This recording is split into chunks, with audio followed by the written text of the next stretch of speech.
எங்கள் பப்பியை கொஞ்சம் பாருங்களேன்.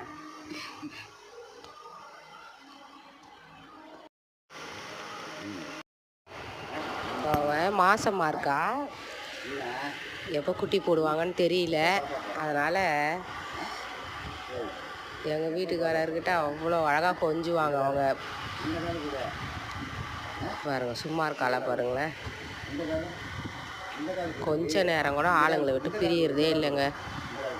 எப்பவும் கூடவே தான் இருக்கணும். நாங்கள் சமையல் ரூமில் இருந்தால் அங்கே இருக்கணும், வெளியே இருந்தால் அங்கே இருக்கணும். எங்கள் கூடவே தான் சுற்றுவாங்க.